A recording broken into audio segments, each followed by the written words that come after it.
Hello everybody, once again, another football game, this time under the lights from St. Joseph's. A big game in Toms River East, the new school in Toms River, against St. Joe's. Ken, let's start off by asking you a little bit about the St. Joe's team. We haven't seen them yet this year. St. Joseph's won their first game, Ken, over Modern Day by a big score. I think it was 42-0. But since then, it's been tough. They've lost their last three, just like Toms River East has done. And the thing that I think about, that I don't think too many people take the time to think about, St. Joe's plays a really tough schedule for a parochial B school. And they've lost to teams like Southern Regional, Central Regional. These are Class A South, powerhouse teams. And even though they've lost 3 in a row, I don't think it's an indication of what they're really doing. They also lost to St. John Vianney by only 6-2 in the rain and mud last week. And St. John Vianney, year in and year out, has been one strong parochial team in the state of New Jersey. So even though their record's 1-3, I think it's very deceiving. 2 weeks ago, we featured Toms River East in a football game that we did against another parochial school, I might add. It was St. James. And Toms River East did not win that football game. As you said, they've lost 3 football games, but I thought that they showed signs of being a very good football team. They seem quite organized for a team without any seniors, which I think we should mention too. Well, they couldn't have made a better selection in their head coach, George Jeck, who coached for 17 years under Warren Wolf. When you coach under a man like Wolf, you've got to be an organized coach. And I don't think the fans should be disappointed with what East is doing so far.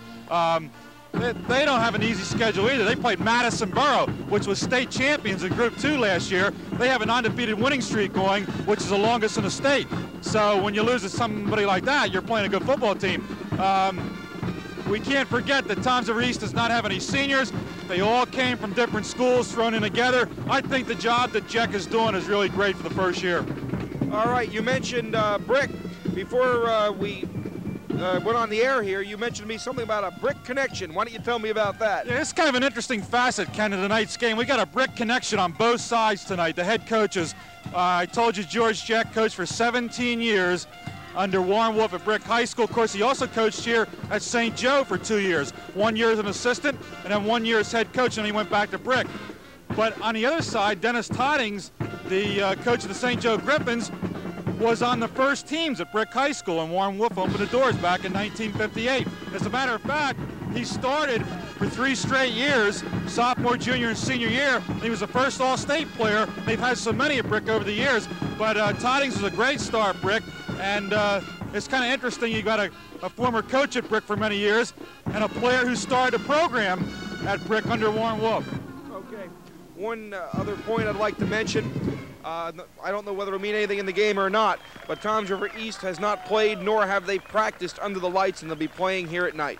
Yeah, I was surprised when you talked to Bill Lundy, director of athletics at East, and asked him that question, have they practiced under the lights? I thought for sure they would have had at least one night somewhere, maybe over at North, their sister school, and gotten one chance to acclimate themselves. Although I'm sure you get a different feel as the lights are a little bit different. But still, it would have been give them a chance to get used to the atmosphere and everything. So whether it'll be a factor or not, I don't know. St. Joe's has pretty good lights here. So we got a beautiful night for football, and I guess East won't have any problems. Okay, so you have it there. Big football game tonight. Toms River East, the new school in Toms River, and St. Joe's. Ken Turp and myself, Ken Leake, will be right back with the opening kickoff. We're just about ready for the kickoff of this game between Toms River East and St. Joe's. This game is being brought to you by the First National Bank of Toms River with 22 branches and routes in Ocean County. Wallach Sport and Leisure Center, Route 37 West, Toms River. Bayshore Electric, Beach Avenue, Beechwood. Carter Rug Sales and Service, Route 88 in Bricktown. Perkins Pancake and Steakhouse, they're on Route 37 East in Toms River. Lowry Organ Center in the Ocean County Mall, Toms River. House of Paneling, Route 9, Bayville. And Office Copy Center, Old Freehold Road, Toms River. Hello, folks. I'm Ken Leake along with Ken Turp. We're just about ready for the opening kickoff. And with both of us being Ken up here in the press box, you're going to hear Ken say, give the mic to Ken. So right now, for the play-by-play, Ken Turp. Thank you, Ken, and we're about ready to go here at Lawrence Donovan Field. And, of course, this is the first time these two schools have met, being that Toms River East is in their first year of football. There you see the East team huddling. They're wearing their traveling silver tonight with the blue numerals and the silver helmets. And there you see the St. Joseph kick return team. Scott Burke, number 13, and Tom Ayers, number 32. Bringing the ball back for the Griffins. Ayers to the near side of the field. Also back there is number 25 for the Griffins, Jerry Thompson. Kicking off for the Toms River East Raiders will be John Machiarelli. He's a junior. Of course, no seniors on the East team. And Machiarelli is from Toms River South, where he did a kicking last year. Machiarelli wearing number 54 to kick off for Toms River East to start this ball game. East going right to left on your screen. We'll give you the officials momentarily as they blow the whistle to start this game. Machiarelli gets into the ball, and it's going to go to the far side to Thompson. He fumbles the kickoff. It's picked up by the Griffins, but no return on the play. So St. Joe's will take over 1st and 10 and put the ball in play. Looks like the 23-yard line will be 1st and 10 for the Griffins in their all blue uniforms tonight. Blue shirts, blue pants, white numerals, and blue helmets. Dennis Toddings, of course, the coach of the Griffins tonight. And actually, this is East home game tonight, even though we're playing at St. Joseph High School. Your quarterback is Kevin Mitchell. He is number 19. He's trying to get outside, and he's brought down by a host of silver uniforms. I see number 85 in there, and that would be Jim Verderosa. No, that's Dave Kernisovic. Dave Kernisovic, the defensive end, helped to make that stop for the Raiders. I was right. It was Jim Verderosa made the stop for the East team. All right, here we go, Griffins. There's a hit-off tackle. Nice. He spins loose. Nice run. Got stopped and just kept going. Spun loose and picked up some nice yardage, Ken. And let's give you the backfield for the Griffins. Running that ball was number 32, Tom Ayers, the wingback. Also in the backfield with Mitchell will be John Irving, number 34, the fullback. Tom Hayes will be the tailback in the I formation. He is number 41. And here comes the center up over the ball, Mark Mano, number 55 for the Griffins, 6 foot 180. He's a senior. Mitchell calling the signals. And there's a motion penalty call against the Griffins, and they'll have to do that one over, Ken. Yeah, that's a shame. There was motion, as you mentioned. Getting back to the play before that, it went for a big first down, some 15-yard gain, 5 yards in the play and 10 yards, approximately 10 yards on a good second effort by the ball carrier. It was a very good run. Tom Hayes, of course, will do a lot of the carrying from that tailback position for the Griffins. He's a 5'10", 170-pound junior. And, of course, Ayers has been a big part of the St. Joe team. And Mitchell likes to put the ball in the air. He's a good passer. And Tom Ayers, the wingback, will be receiving a lot of those passes along with Scott Burke and Dave Kernisovic, the tight end. Kernisovic is number 85 for the Griffins, 6'3", 185. He's a senior. And the wide receiver will be Scott Burke, number 13, 6 foot 160, and he is a senior for St. Joseph. Burke comes to the near side. Here we go with the I formation. And Mitchell wants to throw down the middle. He goes to Burke. He's got him. There goes Burke in the Toms River East territory. Across the 30-yard line to about the 26-yard line, Ken. There's what I just told you about. Kevin Mitchell likes to throw, and he hit the split end Scott Burke. Kevin Mitchell not only likes to throw, but he happens to know how to throw the football. It was a perfectly thrown pass. The man was wide open. He didn't have to break stride. He led him beautiful. Just a beautiful pass play. I think a college scout would love to see that. It was just perfect. And like you said, he was wide open, a fly right down the middle. And you're going to see more of that, I think. The Griffins on the big gainer through the air. And here they go with a tailback hitting right up the middle. That's number 41, Tom Hayes. And Hayes gets some nice yardage on that running play. And the Griffins knocking on the east door. Let's mention those linemen up front. Ken Gross is the right tackle for St. Joe's, number 74. He goes 5'11", 205. He's a senior. I'll give you more in a minute. Here we go with a straight handoff over the right guard. And that would be Irving, the fullback, number 34, carrying. It's going to be 3rd down and short yardage for the 1st down. Jim McIntyre made the stop for the Toms River East Raiders. McIntyre playing one of those linebacker positions in the 4-4 defense for the Raiders. I believe we're going to have a measurement. Let's get those linemen there for the Griffins on that offensive line. I mentioned Gross at right tackle. Over on the left tackle position, number 74, Phil Houston, 5'11", 230. He's a senior. The guards are John Murray on the right side, number 68, 5'11", 180, a senior. And Charlie Hayes, 5'11", 165, a senior, is the left guard, number 65. The Griffins have the 1st down. I mentioned the center for the Griffins, Mark Manos. I think we've got everybody now covered in that starting lineup for the Griffs. Griffs have a pretty good-sized starting team. You know, 5'11", 230. He looks a little bigger than that, actually. Houston, I'm talking about. They have pretty good size in that front line. All right, they put the ball in play on the 20. Here goes the simple handoff right over the middle. Nice straight-ahead play, and that is Tom Hayes, a tailback. And Hayes gets a nice gain. He's going to get about 5 on the play. It'll be 2nd and 5. Toms River East, they showed that they were a very good defensive team. Right here is where they're going to have to prove it once again. That was 2 weeks ago, of course. Yardage gets tougher when you get close to the goal, and what we saw of Toms River East 2 weeks ago, I think they might be ready for the occasion. Of course, the Griffins have the momentum. Let's see what happens. On the 15-yard line, pitch back. Goes the tailback, who loses the ball. And let's see who's got it. Looks like Toms River East has recovered at about the 20-yard line. Let's see what they find out down the bottom of the pile. It's a rate of recovery. Toms River East is going to get the football, Ken.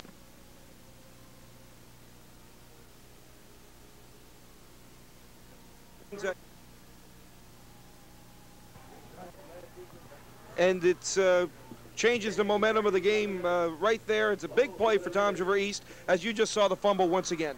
We couldn't get the number of the East player that recovered that fumble.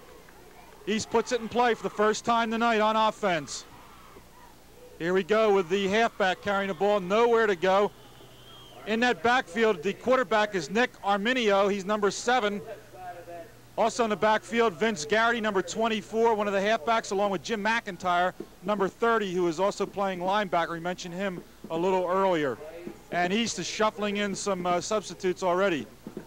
We've got a hazy condition here tonight at St. Joe's, some haze, and a little difficult to pick up those silver jerseys. Yes, I might mention that the quality of the picture is not up to clear television cable standards. We apologize. We do have a haze. We want to bring you the football game. We're here. Arminio with the I formation wants to throw and throws behind his intended receiver, number 42, the split end, Joe Slevin. Slevin trying to come across from the left end position, split wide, and he was unable to catch the ball, thrown behind him. Tony English on the coverage. Almost had a chance to intercept the ball there for St. Joseph. So this is going to be a 3rd down play, 11 yards to go for Toms River East, back on their 19-yard line where they took over on that fumble recovery. Here comes the East Raiders. Slevin will go wide to the left side. Slevin is your split end, number 42. Arminio hands off to the halfback, coming across from right to left. And again, the Griffins are right there to meet the play.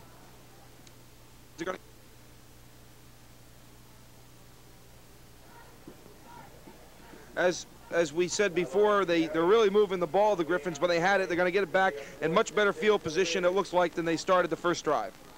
7:18, the clock is running. And this looks like we're going to have a punt for Toms River East. Burke will be back with airs. It's blocked. A loose ball. Thompson has scored. There's a Jerry Thompson picking up that block punt. Jerry Thompson, number 25, he takes it in. Jerry Thompson gets the touchdown for the St. Joseph Griffins. Beautiful rush by the Griffins. Called a 5-yard run. He picked it up about the 5, Ken. Called a 5-yard run for the score. Okay, and what made that play obviously was the block. The Griffins look very good so far. Then they had the ball, they lost it on a fumble. They got tough on defense, forced a punt, then they blocked the punt. I have a funny suspicion that Toms River East could be in for a long evening. As you might recall, they didn't show us too much offense last time we saw them. I did say they looked like a good defensive team. Now they're playing a good offensive team here tonight, and the Griffins are very impressed by the St. Joe's team so far. 6-0. St. Joseph scores. 7:03 was the time of the score here in the first quarter here at St. Joseph High School, and the Griffins are on the board. Jerry Thompson, number 25, who scored, and of course he's a defensive lineman for the Griffs. All kinds of blue jerseys putting the pressure on that punt. Kevin Mitchell attempt the extra point for the Griffs. Tom Ayers is the holder, number 32. Momentary delay here while the official comes back to his position. from the near sideline. Both officials going over to talk to the head coaches. Now coming back to confer. A brief timeout here. And nobody knows what's going on here, but both officials are going to go over there and talk to the teams now. And I have no idea what they're talking about. Have a break here in the action. Maybe we'll get a chance after this extra point to mention what I was talking to you about at that St. Louis game. That was quite different. I never heard of that rule. And after the extra point, well, we'll have time now. Last Sunday in the Philadelphia Eagle St. Louis game, St. Louis lost their headsets and they didn't have communications upstairs to the press box. As a result, Philadelphia had to turn off their communication because supposedly there's an NFL rule that says if one team does not have communication upstairs and the other one must turn theirs off. I never heard of that rule. I just thought I might mention it. I must mention that the astute announcers working for CBS had never heard of it either. Well, I think everybody listening tonight probably never heard of it either because I never heard of it. And that's something we all learned, something new in the NFL. All right, the Griffins ready to go here, trying to add the 7th point. Again, the kicker is Kevin Mitchell and his holder is Tom Ayers. Whistle. It won't count unless it's against East. Let's see what happens. They blew that play dead before the ball was actually kicked. Just to get my story straight, it was just the opposite. Philadelphia lost their headsets and St. Louis had to turn theirs off. Okay. Let's see what the call is. Going against the Griffs. Illegal procedure, 5 yards. And Mr. Mitchell will have to kick again. There's the signal. Ken, do you really think 5 yards makes a difference in a situation like this? It depends. Some kids, they find it easier to get the height with the extra 5 yards. I think it's more mental than anything. Yeah. All up to the individual. Bad snap. There goes Mitchell to get it. And he's rushed. He tries to throw to Ayers, and it's incomplete. So the extra point will be no good. And covering on the play for the Raiders was 87, Dave Morris. Well, as you said, bad snap. That's the whole situation. Very simple. 6-0 Griffins, and now we're going to see Toms River East with the football once again. The first time they had it, they could not move the football. It appeared as though they were being controlled at the line of scrimmage by the defense of St. Joe's. Let's see what they do the second time with the football. Let's get a chance right now to run down the officials in tonight's game. The referee is Garner Marek. The umpire is Al Fitch. The head linesman is Ned Brown. Mike Pappas is the field judge. And the timer is Bob Fairweather. They are the officials for tonight. School. All right, here we go with the kickoff. St. Joe's will kick off. Kevin Mitchell doing the kicking for the Griffs, who is the extra point man as well. And that, of course, is number 19. And back for the Raiders should be Vince Gearity and Tom McIntyre. Gearity will be to the near side, number 24. And there's the kick. Right down the middle to Gearity. Gearity on his 10, trying to go to the far side. Over the 15 to the 20, the 25, and he's brought down at about the where the Raiders will put it in play, 1st and 10. Let's run down that offense for the Toms River East team. Dave Morris is your tight end, number 87, 6'2", 200, a junior. Your quarterback again is Arminio, number 7. Sal Chiarella, number 21, is the wingback. Al Chevrolet, while Vince Gearity's in there, 24. Goes right up the middle on the handoff. Couple of yards gain. McIntyre, number 30, on the play. 2-yard gain, 2nd and 8. Having a hard time getting the ball moving, Toms River East. They're gonna have to get something moving at the line of scrimmage. You can't get 2 yards on 1st down. You know, a lot of people say that the most important down in football is 3rd down. Don't believe it. 1st down is the most important down in football. All right. Slevin is in tight this time, who's usually the split end on the left side. He's in tight. Here comes a playoff tackle. He slips and goes down. Oh, and he tried to cut. Went make the stop. Covering the play, Walt Rehack, the right end, and he wouldn't give any opening at all. Rehack is number 65, also over there. Mark Mano, the linebacker on that side, number 55, to cover the play for the Griffins. 3rd down and 8. Arminio rolling out. Look, he's going to keep it. He's got an opening. He's got a first down. Arminio picks up the first down. He's finally stopped by Tom Ayers, number 32, but it's a first down for the Raiders, their first of the evening. That's right, first of the evening. What they did there is with the threat of the pass, they spread out the secondary. The linebackers had to drop back into pass coverage, and you'll see it right here, Ken. He had a lot of room to run because they did control the line of scrimmage there. He got outside. They were thinking pass, and he had room up the middle, found an alley, and gained good yardage. Very nice executed play. Mark Mano also in on that tackle for St. Joseph. Wingback comes on the play from right to left over the middle. He got maybe a yard. That would be Chiarella. Mano makes the stop, number 50.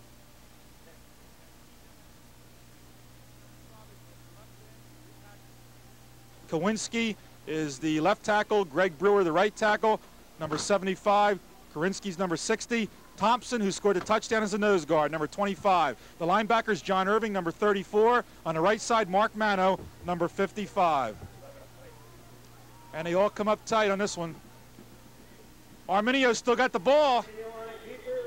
And I don't know whether that was supposed to be a keeper or not. It looked like he wanted to hand off. From here, it looked like a broken play, Ken. Looked like he didn't want to keep the ball. He had the ball out in front of him as if he was looking for somebody to give it to. It appears to be a broken play, and it's going to bring up a 3rd down situation once again, 10 yards. All right, here's the big play that the Raiders are going to have to turn over here. They need a lot of yards. Ken said 10 yards to go for the first down. Here come the Raiders up over the ball. 3 minutes and 58 seconds left in the first period. St. Joe leads 6-0. Arminio, no chance at all. All kinds of blue shirts in there. Thompson led the charge, number 25 for the Griffins. And we'll be right back with more action from St. Joe's. We're back. John Machiarelli just punted, and the Griffins are going to take over the ball here late in the first quarter. St. Joseph leading 6-0 as they blocked the punt, and Jerry Thompson recovered the ball, went in for a 5-yard run for the Griffins score in this ball game. 6-0. Griffins taking over 1st and 10 with the ball. Pitch out. Here comes the tailback. Hayes trying to get outside. He might have got a couple of yards. It's going to be 2nd down, about 7 or 8. And coming up, Bob Scott, number 8, the safety man, to make the stop for the Raiders. Don't be surprised if you see them go back to the pass like they did in the first time they had the ball. They were very successful with it. They got a man wide open. It looks like they have a good passing game. And I'm sure we're going to see the ball go up in the air a few more times before this first half is over. All right, 2nd down for the blue-clad St. Joe Griffins. Here's the fullback, John Irving. Not much of an opening. Getting up off the pile, number 54, John Machiarelli, the right tackle for the Raiders, 5'10", 180-pound junior. That's going to make a 3rd down. 3 or 4 yards to go for the first down. Generally speaking, 3rd down 3 sounds like a running play. Sometimes that's the best time not to run. Ball's at about the 44. Here comes the halfback. That's number 32. Spins loose. Look at this. Ayers. Nice pickup into Raider territory. 15-yard gain, and he would not be denied. Ken, I'm going to tell you something.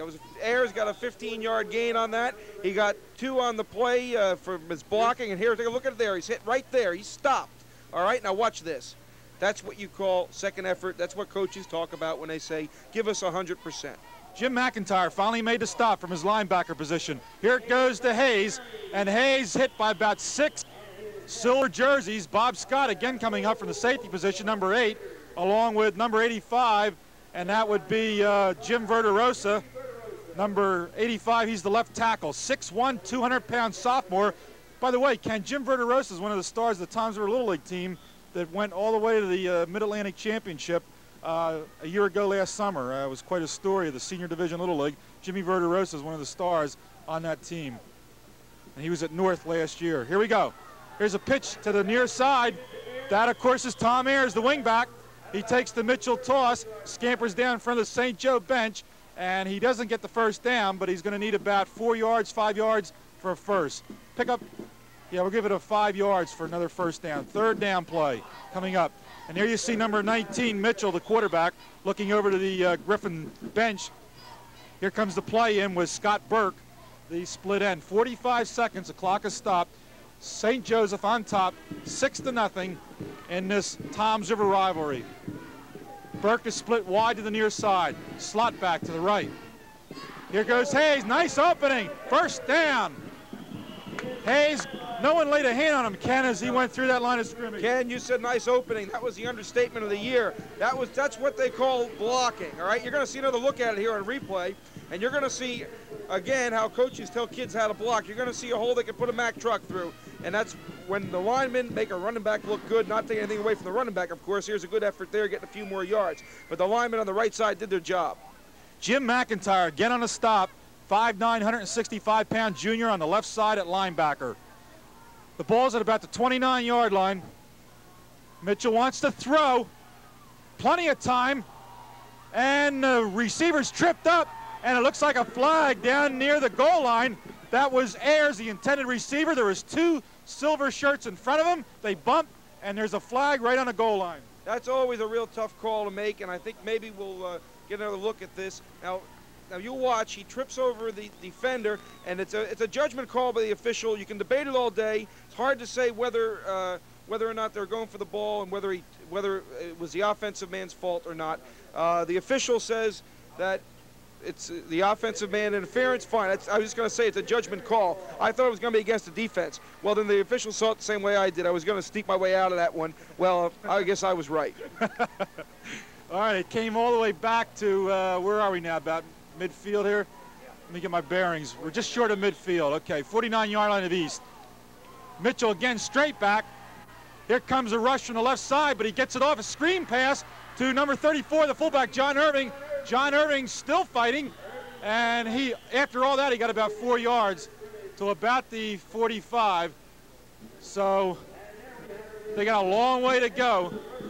That's the end of the first quarter with a score, the St. Joseph Griffins 6, the Toms River East Raiders nothing. The sponsors for the second quarter of this football game, the First National Bank of Toms River, Perkins Pancake and Steakhouse, and Carter Rug Sales and Service.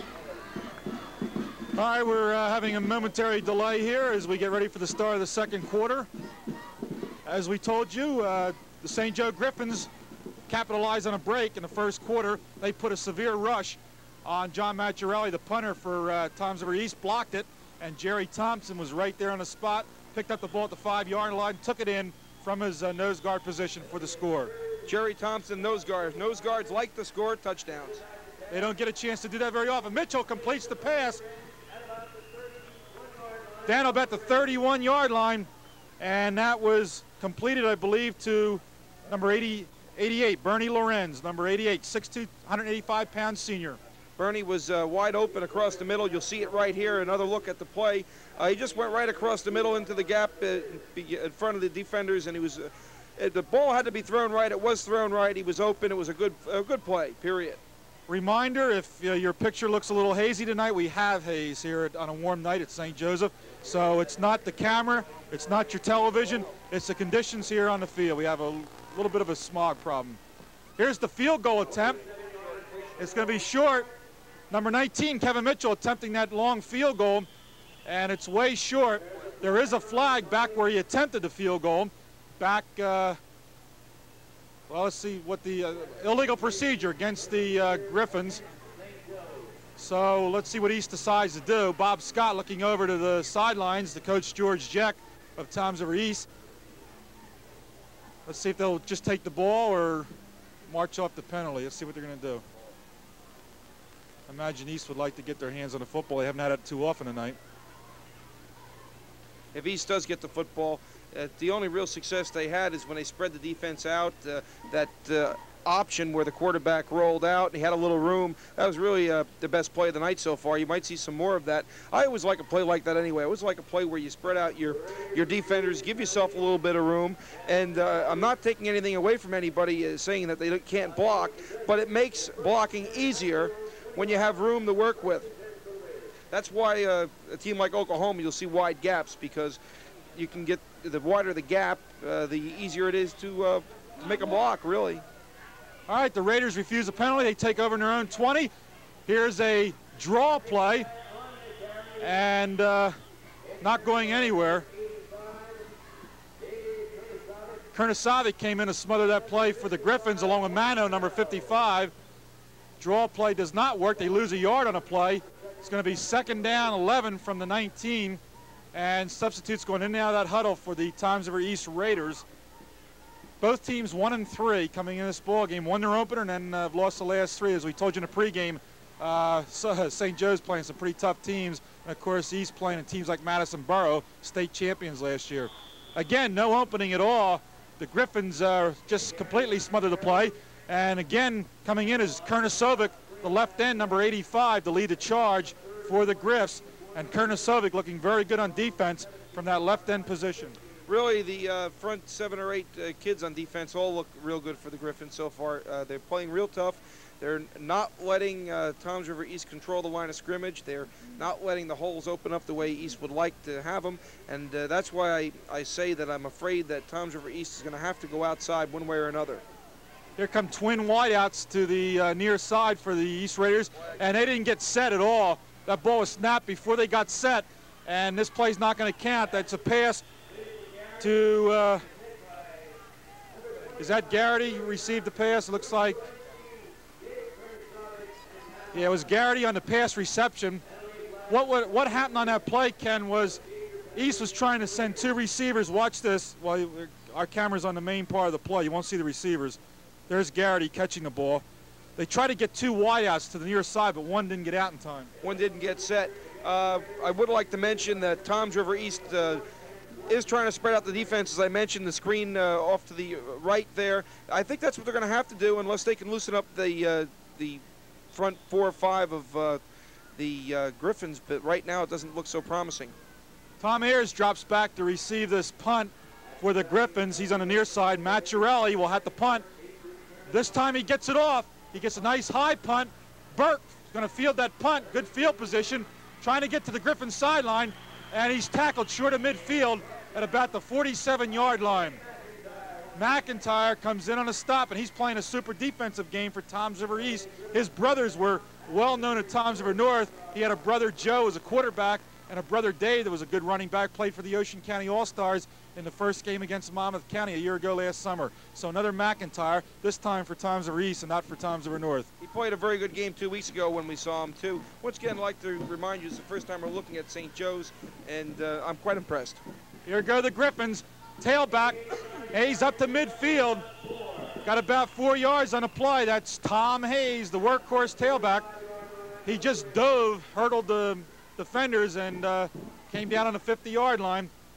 And in on a stop again is McIntyre, number 30. He's been playing a super game, as I just told you. He's the left linebacker. Chris Schiavo, number 47, is the inside linebacker on the left side.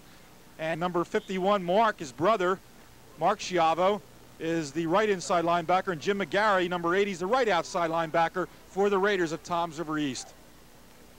Roll out Mitchell to the right. Wants to throw downfield. He's got his man and just overthrows him.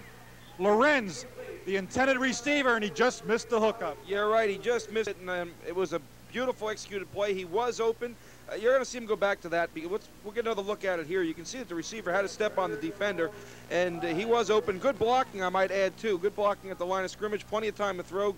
Can see the ball. He had him open. Just missed the pass. So, as I said, Ken, I think there's more of that. All right, we got the ball now on the East 46-yard line, and it's going to be 3rd down, about 6. And here comes Hayes again. He's short of the first down. Short of the first down. McIntyre again comes in to make a stop. It's going to be, well, about 3 yards, 4 yards to go. Call it 3 yards. He knew he didn't quite have the first down. He tried to make a juke to the outside, but McIntyre wasn't buying. Good play by McIntyre. All right, Griffs come up to punt the ball. Mitchell will drop back. Here's a timeout. on the field. We'll remind our Channel 8 viewers that tomorrow night, as you watch this, tomorrow night on Sunday, we'll have the replay of the showdown in Class A South between the two undefeated teams. And I can't wait for this one, Ken. We'll be doing the Golden Eagles of Central 4-0 at Toms River North, and of course the Mariners 4-0. And one man, a question at that game. I want to ask Mr. Musselman who he's going to root for, his son or his team. Don Musselman, Director of Athletics at Toms River North. And if you saw Ron Signorino's column, he wrote about the Musselman rivalry with his son Jeff, a junior quarterback, and he is going to be he's already a going, but he's got another year yet, and he's going to be a super athlete for Central Regional. Great basketball player, good point guard, plays baseball, center field. You know, I was going to mention, you said great basketball player. Last year as a sophomore, he played some basketball for Central Regional. He was quite impressive, and he is a very good athlete. And I'll tell you something, he's a nice kid too. And he comes from a nice family. I like his father, but I think his father should be rooting for Toms River North, but he may not. He's always at the Central games, I know that. Dropping back Dave McIntyre to receive Mitchell's punt. Nice high punt, should get good coverage. McIntyre fair catch, and he takes it to the 15-yard line where the Raiders will take over. 7:58 left in the second quarter. If you join us late, the Griffins are leading with a first period touchdown on a block punt, 6-0, and it was the nose guard who scored for St. Joseph, and that was Jerry Thompson. Putting the ball in play, the Raiders of Toms River East. There you see the St. Josephs in their defensive huddle. I don't think we had a chance to run down a secondary yet. Let's tell you who the backs are. They have two halfbacks on the left side for the Griffins on defense. At halfback is number 41, Tom Hayes. On the right side, number 32, there you see him, Tom Ayers. And the safeties, John Moore, number 38, and number 23, Tony English, on the right side. There's the Raiders in their offensive huddle. You see Dave Morris, number 87, the tight end. Number 66 is Chuck Sigler. He's the right guard for the Raiders. And his running mate at left guard is Dave Anderson, number 60. And, of course, John Machiarelli, who does the punting, who transferred from Toms River South in the new school movement, is the center, number 54. The Raiders, by the way, if you're interested in their schedule coming up, I can tell you what's coming up for the Raiders. Next Saturday, they will be at Red Bank Catholic at 1:30. On Friday, November 2nd, they travel to Point Pleasant Beach for an 8 o'clock game against the Garnet Gulls. Then they play Shore Regional, which is a very strong team year in and year out. That'll be at Shore on Friday night, November 9th at 8 p.m. Some of the upcoming games for Toms River East. Straight ahead handoff. McIntyre gets an opening, and he spins loose. Looked like he was stopped at the line of scrimmage, and he broke into the secondary. That's right. He was stopped at the line of scrimmage. Good second effort and picked up the yardage on his own. I'm telling you, the kid's playing a good ball game so far. As we've been talking about him on defense, and he can sure run with the football too. And as you mentioned, he comes from a family that has always known how to play football. I said I was giving you the East games before. I meant I was giving you the St. Joe's games. They'll be at Red Bank Catholic next week, and then they go to Point Pleasant Beach, and then they be at Shore Regional. Here come the Raiders around the right side, and they're going to be short of the first down. That's the second down play. McIntyre, workhorse tonight for Toms River East, and they're going to need about 6 yards. He picked up a couple yards on the play. He picked up about 4 yards in the play, and that's fine. If Toms River East can do that, they can start moving the football. In the first quarter, they weren't getting 4 yards on first down. And if they can get 4 or 5 yards on first down, they're in good shape for second down. All right, here we go with the second down play. I formation, pitch to the tailback. And he's trying to get an opening, maybe a yard or two, not much. And the Griffins are right there to make the stop.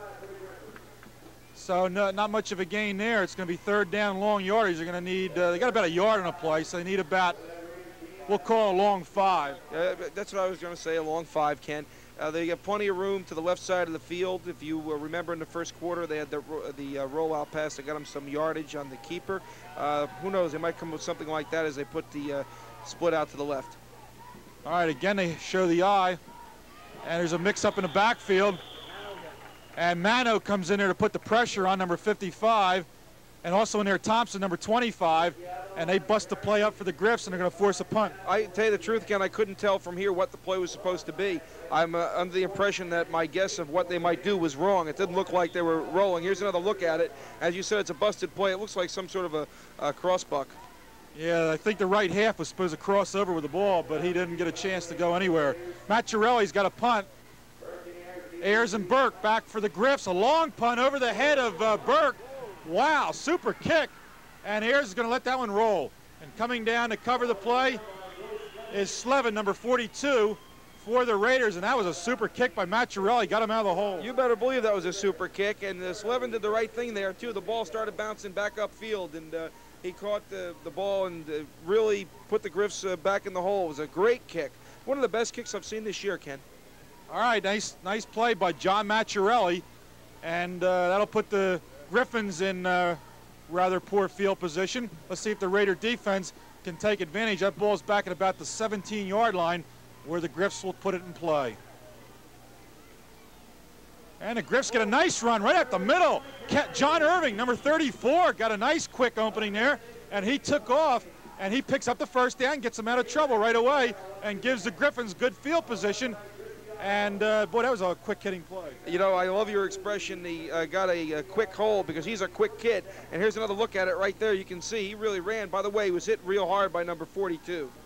All right. This is a straight-ahead play. Again, Irving on the carry, who just ran the long play on a previous play.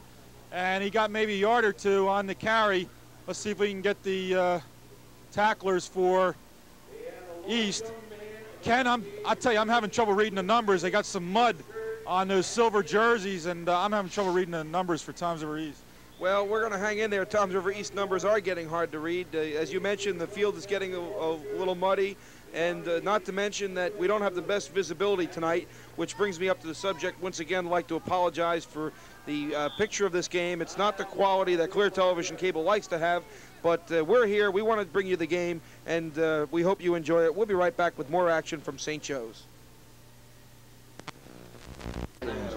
We are back. There you see Coach Dennis Toddings, the head man in the white shirt there. And right next to Dennis is Robbie Keys, who is coaching here at St. Joseph. You might remember the Keys-Kilmurray tandem at Central Regional High School. And they were a great pair, 1970, 1971. Keys first-team All-State in the North Star Ledger, 24 touchdown passes that year, and quite an athlete. He was a good basketball player. He's good in track, and he is at St. Joseph as a permanent substitute, and he is working with Dennis Toddings this year. You saw the two of them together there talking to Kevin Mitchell. Well, you mentioned Keys and Kilmurray, and I guess everybody remembers that, the N. Kilmurray. And you know what helped them make that go pretty good, too? Everyone says a running game helps the pass. Remember a kid named Bell that ran the ball in that team? What a ball player he was. Pete Bell, the halfback, and Richie Breitenbach, pretty good fullback. Keys is holding the chart there. He's got a blue jacket on. He is just to the left of the young ladies there next to Dennis Toddings. Keys goes about 6'3", and he's a Florida State graduate. And, of course, Dennis Toddings, we told you, is a former Brick Green Dragon for Warren Wolf. We talked about it on a pregame show, and he was quite a performer at center. Went to University of Delaware after Bordentown Military Institute, where he played on a national prep team that was national champions with Floyd Little, the great running back. Here's Mitchell trying to get outside. He throws, and let's see if they called a completion. No. Kurnasovic, the tight end, was the intended receiver. There is a flag on the play. Well, the flag was thrown right at the line of scrimmage. Usually when a flag is thrown there, it's usually a holding penalty or offsides. They came late, and there's a replay. You can see the play. It's going to be an incomplete pass right there. But let's see what the flag is. Usually it's holding when it's in that area of the field. I don't know what it is. And the indication is holding, I believe. I saw one official make that sign. So it'll go against the Griffins. The official getting ready to march it off in front of the Raider huddle there. And here we go back 15 yards coming up against the blue-clad St. Joseph team. Holding penalty, so that'll push the Griffs back about the 19-yard line where it'll be second down.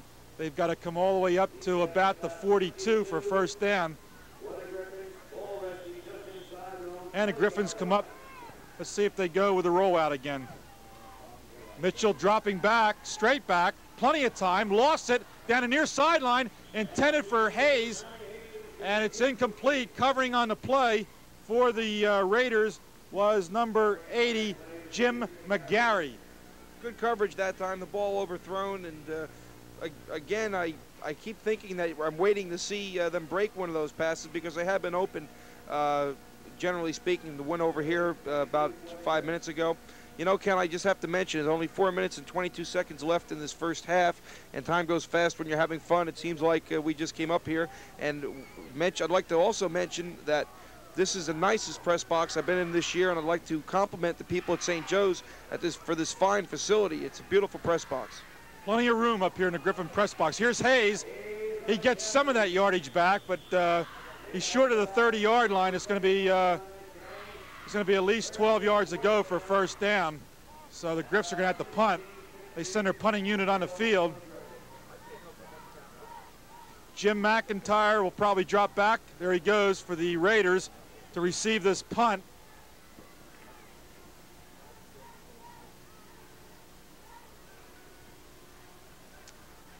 So the Griffs have to kick the ball away. McIntyre, single safety. High punt. It'll be covered by St. Joseph. They let it roll. Mano standing right over the ball, number 55. And it finally comes to a stop at the 33-yard line where the Raiders will put the ball in play. 3 minutes and 33 seconds left in the half. St. Joseph leads Toms River East by a score of 6-0. There you see the scoreboard at the left end of the field here as you look at it from the home side. There was a scary moment on that punt. There was some white jerseys around it. I don't know what the heck they were doing there because generally speaking, when that ball's bouncing around, you coach your kids to stay away from it. You touch it, that's a free ball. Raiders put it in play. They want to throw, and wow, as the Arminio takes the loss. Thompson, who scored a touchdown, comes shooting through there from the nose position, and Jerry Thompson never gave Arminio a chance to set up. I think Jerry Thompson likes playing on television because he's playing one heck of a football game so far tonight. There's another look at it. You'll see him just go right in there. And talking about speed, he's a pretty quick kid. Got an 8-yard loss on the play. He's also a running back, we've been told, so Thompson using his speed from that middle nose guard position to really put the cramps on the quarterback. The Raiders got a long ways to go now. They need lots of yardage. Let's see if quarterback can get time to throw here. He's going to roll to the near side, fakes a pass and rolls out the run, and he is brought down. Mano's in there, Kernasavic's in there, and number 80 for the Griffs also in there. And I don't have 80 on my roster. All right. 3rd and 16 for Toms River East. Clock is running, 2:12. East is trailing 6-0. And they're getting all kinds of pressure from the St. Joe defense. There you see the defensive team for the Griffins. Kernasavic has been outstanding so far tonight, along with Thompson for the Griffins from his left end position. Arminio wants to throw again, gets it off, wobbly pass, and it's intercepted by the Griffins. John Moore, the left safety, plucked that ball off. There's a flag on the play. It wasn't the flag was thrown next to the person that caught the football. I don't think it involved them. I think it involved the other set of receivers that were next to him, about 10 yards to this side. But at any rate, we'll have to see what it is. All right, let's watch it now. John Moore, the left safety, is the one who will intercept number 38. Wobbly pass, and Moore picked it off. They had 2 men covering on a play. Pass interference against Toms River East, declined by the Griffins. They'll take over the football with 1:43 left in the first half. Unusual to get 2 offensive pass interference calls in the first half, and that's what we had here so far. This one, of course, going against the Raiders. I'll remind you, 1 minute and 43 seconds left in the half. I guess right now what the Raiders want to do is they want to keep St. Joe's from scoring again and try to regroup at halftime. Meanwhile, St. Joe's seems like they've dominated the game more than the score shows at this point. Not taking anything away from the Raiders, but St. Joe's has really been outstanding here in the first half. Well, we have this brief timeout. Let's mention the captains of these teams. We came on after the coin flip tonight.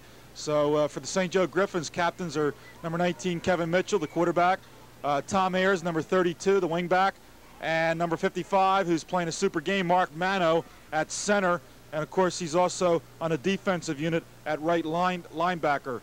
They are the 3 captains for the Griffins. There you see Mitchell talking to Dennis Toddings for St. Joseph. Toddings turning around at the camera. Robbie Keys again standing right behind Dennis Toddings as Mitchell goes back to the huddle. And I wanted to mention the captains for Toms River East. Number 7, Nick Arminio, is the captain on offense, and Chris Schiavo, one of the linebackers, the 2 Schiavo brothers at linebacker. Chris is number 47, the defensive captain for Toms River East. Dennis Toddings' staff this year: Bob Tormolin handling the offensive backs, Tom Weston, a former athlete here at St. Joseph, known on his basketball teams. He did the rebounding for Kevin Billerman's great basketball teams. He's handling the receivers. Mike Schulz, the defensive line coach, and Robbie Keys, the defensive secondary. Here go the Griffins.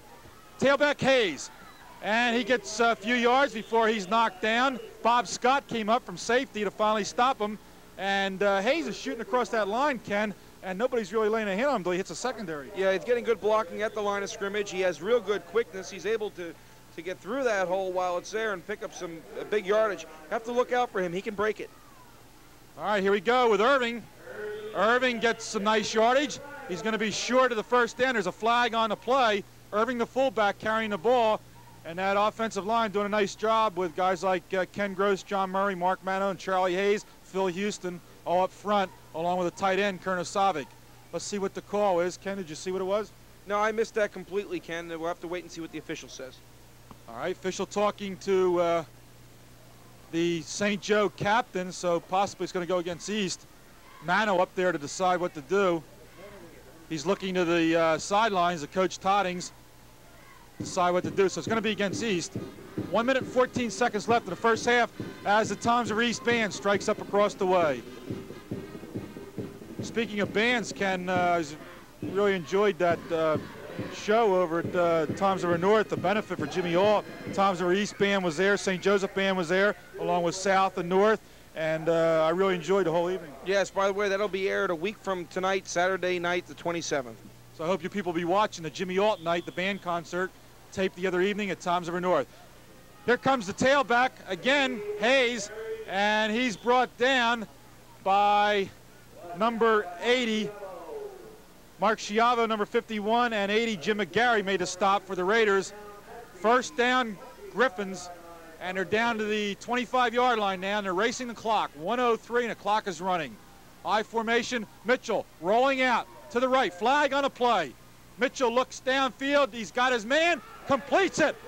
And it looks like he's down about the 5-yard line. There is a flag. Let's see, Bernie Lorenz was the receiver. Let's see what the flag is, whether it's going to come back or not. Beautiful throw by Mitchell. And they're down to the 5. It's going against the East. Here's the replay. Mitchell got pressured, but he threw a nice pass to number 88, Bernie Lorenz.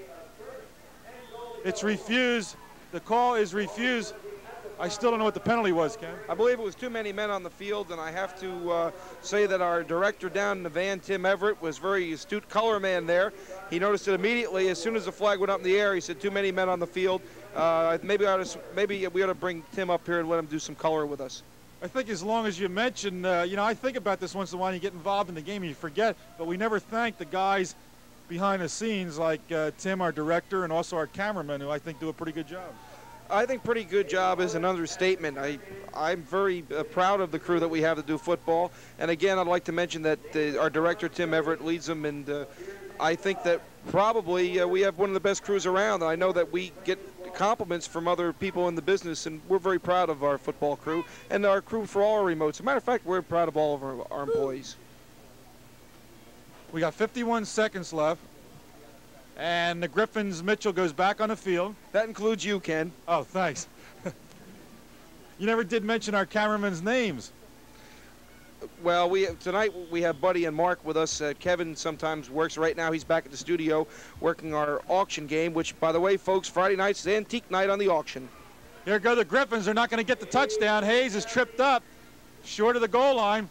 Clock's running, 43 seconds. Griffins huddling quickly. Hayes was met by the left side of that line, led by David Morris and Jim Verderosa. Couldn't get in. Let's try it again. Here go the Griffins. Again, Hayes gets the call. Again, he's stopped by that left side of the line. And there's 3 or 4 silver jerseys coming up to make the hit. So the Griffins knocking on the door, racing the clock, 25 seconds left as the clock is stopped. You know, it's funny, just a couple of minutes ago I was saying what Toms River East wants to do is go in the locker room down by 6 points, stop St. Joe's from getting on the scoreboard again and regroup. And of course St. Joe's has another idea. They want to get another score before halftime because I think they realize that Toms River East is a good football team and they can get on the scoreboard, and it could be a problem in the second half. So I think Coach Toddings wants to get another score here for a little bit of security at halftime. Another interesting matchup in this game. I mentioned Mike Schul, who is a defensive line coach for St. Joseph. He has a roommate. Both guys, these guys being single, they share a place together, and he shares a place with Mike Conlon, who is a receiver coach for Toms River East. So two coaches on opposite sides of the field tonight, also roommates, so they got a little thing going on in this game. I'll bet each one of them sleeps with their playbook under the pillow. I wouldn't trust you. If I had a roommate on the other side, I wouldn't trust them. Here we go, 25 seconds left. The official blows the whistle. Hayes still trying to get in, but he doesn't. He's going to be short again. He's right down to the 1 yard line. The clock running, 16 seconds left. Looks like they're going to try to, are they going to get the kicking unit in? Yes. They're going to try a field goal. Mitchell will kick. Ayers holds, and looks like it's low. Mitchell tried a field goal from the 10-yard line, and it's no good with 2 seconds left on the clock. St. Joe's unable to get a score just before halftime. East holding them and denying them on the field goal. Well, that looks like it's going to be 6-0 at halftime. Right now, again, I'd like to mention that thus far in the first half has been basically all St. Joe's. Toms River East not being able to really get a drive together on offense. They're a good defensive football team. This was the type of comment we made 2 weeks ago when we watched East 2. They're having a hard time getting their offense together. They're well disciplined. They play a very good defensive game, and let's see what they can do about this in the second half. I hope they don't pull up a Sarchek here. No, they didn't. Okay. Arminio plays it safe and just keeps the ball. That runs out the clock, and the score here at halftime, the St. Joseph Griffins 6, the Toms River East Raiders nothing. And Ken, is going to have you recap the score, and there's not much to talk about, just one quick score. Oh yeah, Mr. Thompson on the blocked punt goes in for a 5-yard run, picks it up for the touchdown. That's it, 6-0. The extra point was no good. They actually tried it twice after a penalty, moving it back 5 yards. And as you said, that's it, 6-0.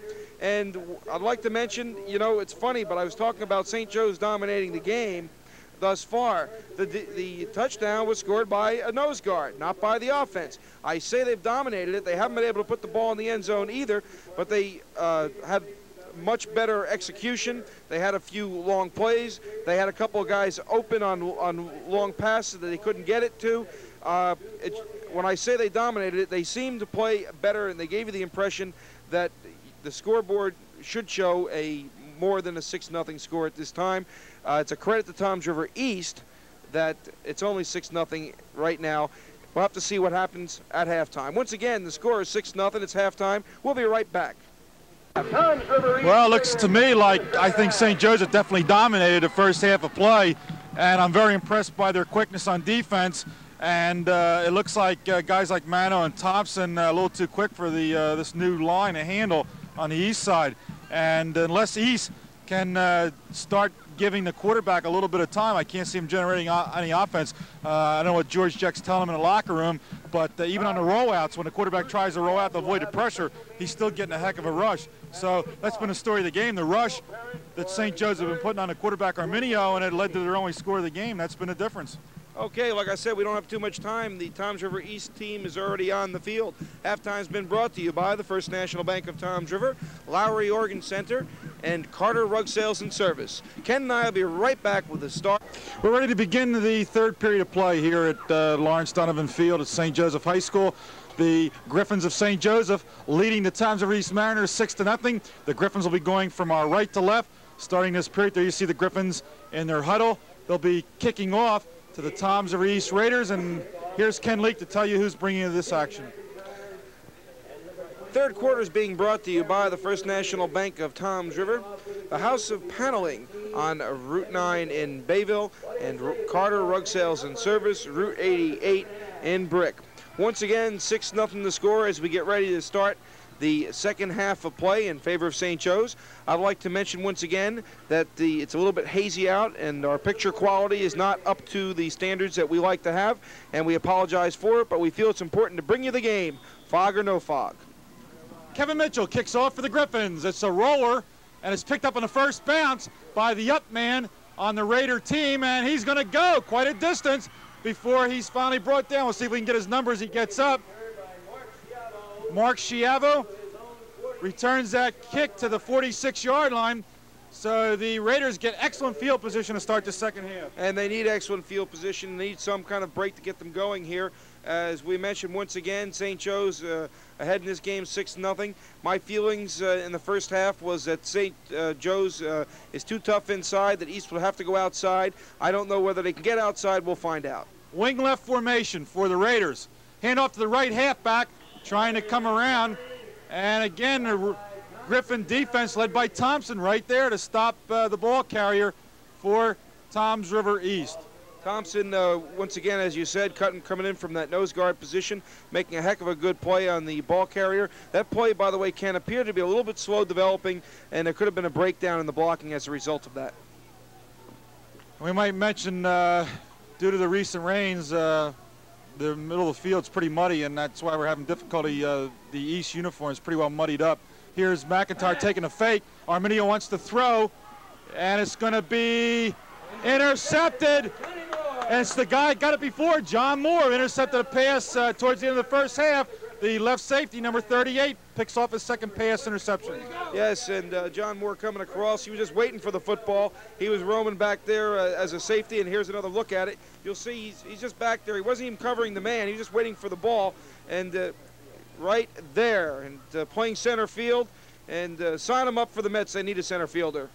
Good double coverage by the Griffins, and Moore picks it off to give the Griffins the ball. And there's the second back through. Ayers, the wing back, who carried that ball. He got a couple of yards on the carry. It's going to be second down, about 8 for St. Joseph. They have that ball at about the 39-yard line. 29-yard line. I'm on the wrong.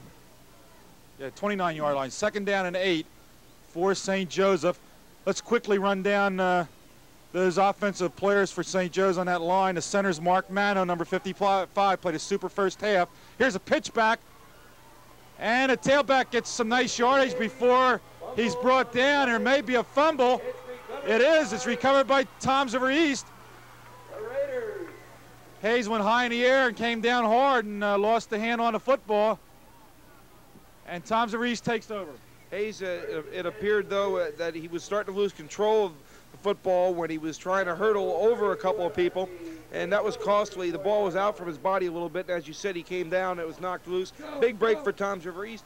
Let's see if they can capitalize on it. East takes over on the Griffin 34-yard line. Whistle as they break the huddle. 5:47 left. 9:47. All right, the official's going to let them go now. Wing right for the Raiders. Pitch to the right halfback. Should be McIntyre. And McIntyre fumbles the ball back. Mark Mano got it for St. Joe's. So 2 plays, 2 fumbles, and the Griffins are right back where they started. 2 plays, 2 good runs, and 2 bad fumbles. And that's where we're right back where we started from. I was about to say that they pitched outside, were able to get yardage outside like I thought they'd have to. Here's another look at it, and you can see he gets hit very hard, McIntyre does, and he fumbles the football right there. Mark Mano recovered for the blue team, the Griffins.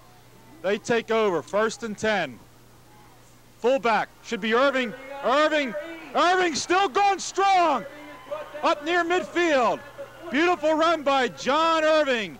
Slevin, 42, finally made the stop on the play, and a beautiful run by the fullback. Beautiful run, beautiful blocking. There's a flag on the play. We'll have to see what it is. There's another look at it. Now, good run. He broke a couple of tackles there, and that's what good backs do. They break tackles.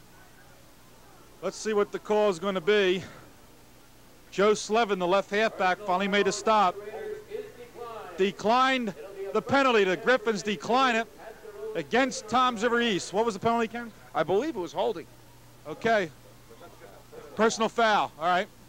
9:13 left in the third quarter. St. Joe leading 6-0. Personal foul, it's holding too hard. Okay, here come the Griffs. And again, the official stops the play here, blows the whistle. Now he says, go ahead.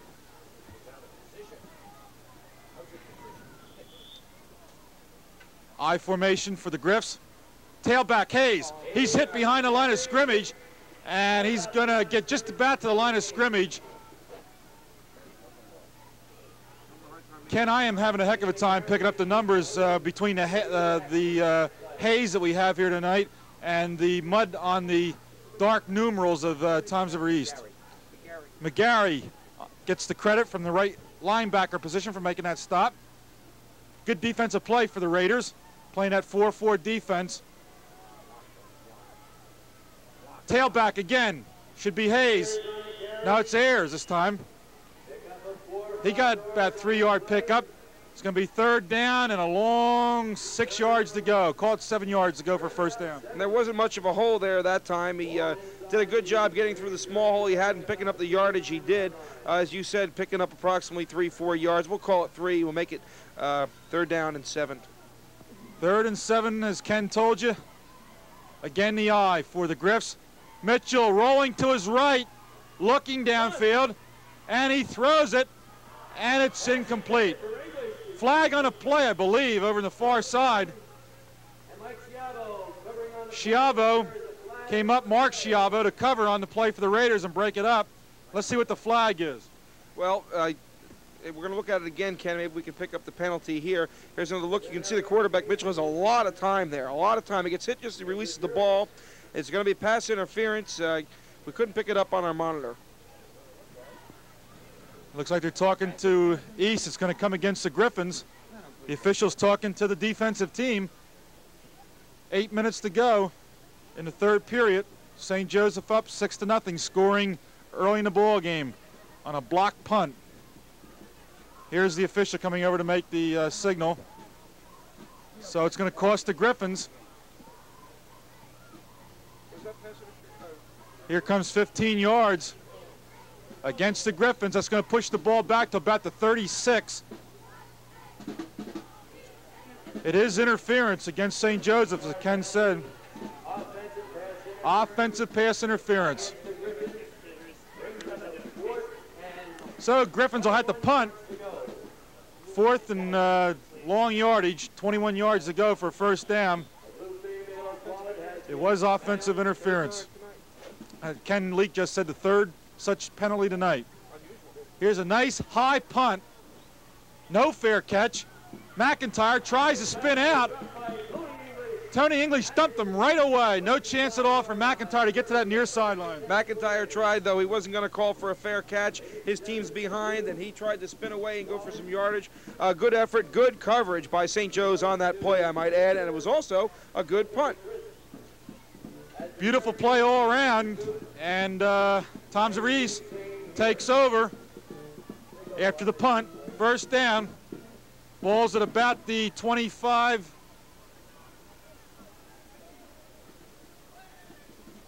yard line. Arminio trying to get away from the rush. He's really pressured to the near side and run out of bounds. Good rush. Kurnasovic again putting the pressure on and then making the stop. Running Arminio out of bounds was number 34, and that would be John Irving, who had a couple big runs at fullback tonight for the Griffins. Irving playing in there on the defensive unit for St. Joseph. He's the left linebacker. But credit Kurnasovic, he really put the pressure on, forced Arminio to roll into the near sideline where Irving was waiting. Good team defense. They lost 2 on a play, 2nd down and 12. They got a split receiver wide to the left side. Arminio straight back, he slips, but he's pressured again. And again, Kurnasovic comes in there. Kurnasovic, Ken, has really played a great defensive football game. Yes, he has. There's a couple of boys out there for St. Joe's that have been absolutely outstanding. And I've been thinking about that, Ken. It's going to make our job of picking a player of the week very difficult tonight. The ball is back behind the 20 to about the 18, where it's 3rd down and about 15 yards to go for East, and they are going backwards here with this pressure from the Griffin defense. Quick kick. Yes, McIntyre kicked it off the side of his foot, and the Griffins are going to get great field position as Verderosa batted that ball up in the air on the near sideline. Quick kick by the Toms River East Mariners. And we'll be right back with more action from St. Joe's. Playing so far tonight, it's really hard to believe that the only touchdown that we have came from a block punt, and Thompson put it in, because they seem to be generating more offense, but they can't move the ball when they get close. All right, here go the Griffins again up the middle. Irving, no, it's Ayers. Ayers, number 32, and he got about a yard or two. It's going to be third down and a long 5 yards to go. Well, no, about 4 yards to go for first down. 5:51, clock's running. 3rd and 4. Mitchell coming over the sidelines, now goes back to the huddle. Clock running. Griffs lead 6-0. There you see the defense of Toms River East. Mitchell hands to the second back, Ayers. Ayers tripped in the backfield, but he spun forward, avoided the loss. It'll be 4th down. I believe he got back to the line of scrimmage. He could have been thrown for a loss, but he kept his balance and spun forward. 4th down, no gain on a play. Dave Morris did a heck of a job, almost dropping him for a loss in the backfield. He's the one that made this play stop. Number 87 for the Toms River East defense really came in the backfield. And it's funny because I was watching the line play on that side of the line, and he just shed his blocker and went in, and he's the one that stopped that play for no gain. Griffins are on the Raider 29-yard line. There's an injured player on this play. Coaches have come on the field. I see Ed Sarluca came out for Toms River East. He is a defensive coordinator for George Jeck. He's wearing a striped shirt of the Raiders. They come out in their I formation with Burke split. English is wide left, number 23. Burke is number 13. All right, it's English to the left. Quarterback rolling to the left. Down the side, into the end zone. Oh! English had his hands on the ball in the end zone, but two Raider defenders apparently distracted him on a play. Slevin back there, along with Gearity. Let's see if we got the replay on this, I hope.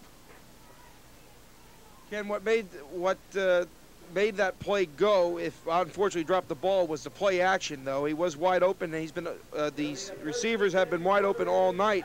What happened there was the receiver, English, he saw a couple defenders coming at him, and he really took his eye off the ball just for a split second, and that's what happened, and here we go once again. All right, let's go to the next play as the Raiders take over at their own 29. 1st and 10. Well, it was a handoff to the left halfback, Gearity. But again, they're not getting any running room at all, and that Mariner defense just bunching up inside. I said Mariner defense, I meant Griffin defense. Griffin defense. You got me thinking about that game tomorrow night, Ken, when you mentioned it earlier. Well, as I said earlier, the St. Joe's is very, very tough inside, and we'll have to wait and see what happens here. I don't think they're going to loosen it up, to be honest with you. Pitch out to the left halfback, and he gets a little bit of room, and then he is smashed down. English came up and made the hit. A gain of about 3 yards on a play. All right, we're going to get the replay on this. He'll pitch it. Let's see the pitch to the left half. And he tries to get outside, and he's really nailed right there. He did get outside a few plays ago with that same play to this side. Dropping back is Arminio. Hits his back out of the backfield to the far side and run out of bounds. That was McIntyre taking the pass. He reached about the 33, and 4 minutes left in the 3rd period. Here's officials' timeout. Officials' timeout on the play. There you see the Raiders. Now they're trying to spring those backs out of the backfield, Ken. Yeah, Ken, as I was saying in the first half and at halftime, it appears to me as what the Raiders have to do is they have to try to get outside, spread the defense out a little bit, and pick their way around. Now what they're doing is they're using little flare passes to the outside. They're trying quick pitches and things of that nature to get outside. That's the only way that I can see they're going to have any success against this tough St. Joe's defense tonight. Does not appear as though they can run inside. Machiarelli's got to punt the ball. Scott Burke drops back with Tom Ayers. Burke is 13, Ayers is 32. Machiarelli gets the kickoff, and it's going to go to Ayers. He fumbles the kick, picks it up, and gets a couple of yards, about a 4-yard return, and then he is brought down by several East players led by number 10, George Durney. East is doing a good job with it. Both teams are actually doing a good job with their kicking game tonight. We, outside of that quick kick, didn't go for too much, and that's an important part of the game. Now, if Toms River East can hold St. Joe's here, force a punt, whatever, they have a chance of getting the ball back in pretty good field position. Don't forget they're down by 6 points, and they need a touchdown very, very badly. Here comes the smash up the middle. Ayers on first down play. Got a couple of yards. The middle of the Raider line. Jim Verderosa in there. John Machiarelli on the stop. The defensive tackles for George Jeck's team. Pickup of about 2 yards, 2nd and 8 for the Griffins. And Kurnasavi comes out for a rest. Everybody's in tight for the Mariners, I formation. Fullback comes through, gets a nice gain. That's Ayers. Ayers, a nice carry. He came from the right side, and he went right across the line on a crossbuck and got a nice opening. That's right. He got about 12, 15 yards, and after he got through the line of scrimmage past the hole, he cut to the left, and that's how he picked up that big play. Here's another look at it. You'll see him go through the hole right there, make his cut, and get outside and pick up some 12, 15 yards. Real good run, Ken. All right, Vince Gearity made the stop for Toms River East. First down, Griffins at about their 46-yard line. There goes Ayers once again, and he hits right to midfield. Nice pickup on the play. Got about 4 yards, 2nd down and 6. Just crossing midfield. The ball now in Raider territory. Ayers slowed down from behind. He was actually dragging a Griffin player with him, and again, good drive, good effort. Number 91, Billy Gibson comes in. One of the receivers for the St. Joe Griffins reports into the ball game. I said he was dragging a Griffin player. Excuse me, I mean a Raider. Okay, here we go. Wing left, I formation. Wing back, Ayers on the carry, coming from left over the center.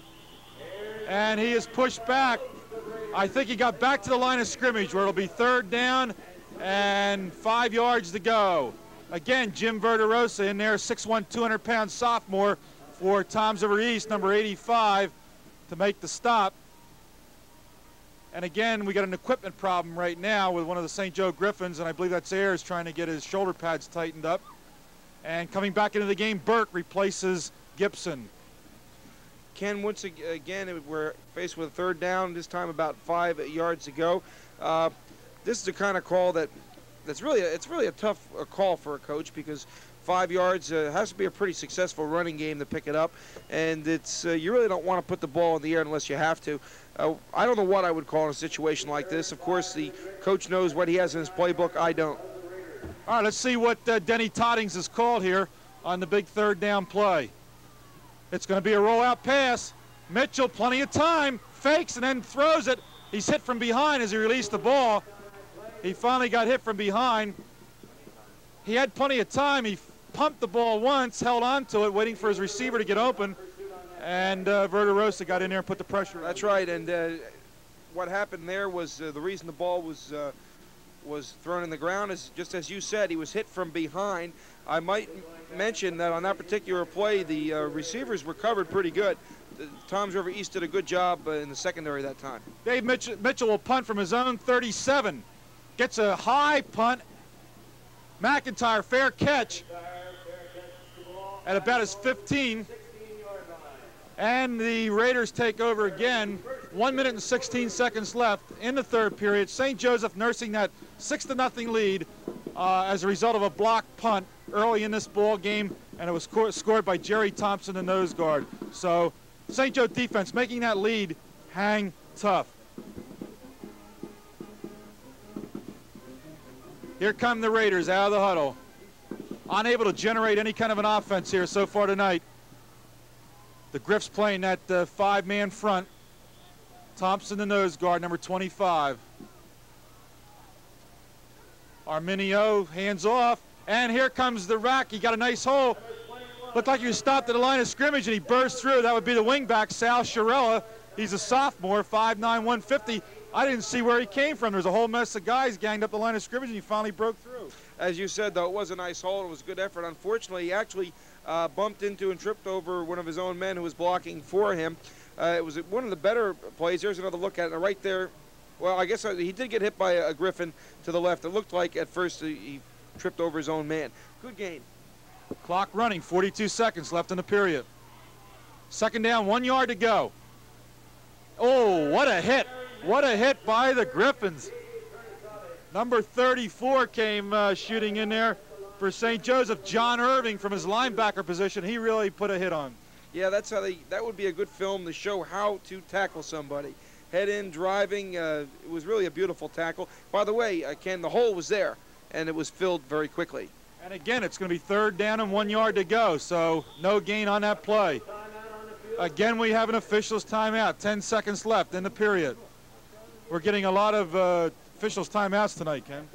Yeah, a lot of timeouts. And once again, I want to mention again about the 3 offensive pass interference calls. Now, pass interference is not an unusual call. This, by the way, timeout is for a measurement. But it's not unusual to see pass interference. I find it interesting that we have 3 offensive pass interference calls in one game. I think that's a little bit unusual. Here's the measurement, and wow, is it close? Just inches short. So Raiders have a third down in inches. That was very close on the measurement. Ken told you that we're doing the big game, Toms River North and Central Regional. You'll see it on Channel 8 tomorrow evening at 7 p.m. And next week, I believe we're going to be at Central Regional for the Brick Green Dragons game with the Golden Eagles. At least that's what you told me last week, Ken. That was our wild card date, and I think that's the game you said we selected. That's absolutely correct. That's where we're going to be, and as we all know, Brick powerful again this year. We watched them against Toms River South last week. Good team. They have some good running backs on that team, by the way, and everyone knows that Central Regional has a good football team this year also. That should be a good game. Old Thanksgiving Day rivals playing once again. Here's McIntyre. McIntyre tries to go off the left side, very close. Looks like he got it from here. Looks like it's going to be a Raider first down. Let's wait for the yeah, he's got it by quite a bit. So that's going to be end of the period with a score. St. Joseph High School 6, Toms River East nothing. Third quarter has been brought to you by the First National Bank of Toms River, the House of Paneling and Carter Rug Sales and Service. We'll be right back with the fourth and final quarter. Tomorrow evening in its entirety. Fourth quarter is being brought to you by the First National Bank of Toms River, Office Copy Center, and Carter Rug Sales and Service. 6-0 the score. Here's Ken Terp. Thanks, Ken. Here we go with the Raider ball. Here's a draw. Schiavo carried the ball and got a few yards. It's going to be second down play. Leading the Griffin charge. Again, Kurnasovic and Mano. Mano in there with Kurnasovic to make the stop. About a 2-yard gain. Second down and 8 for the Raiders. Mark Mano, Dave Kurnasovic. Really brilliant tonight for the Griffin defense.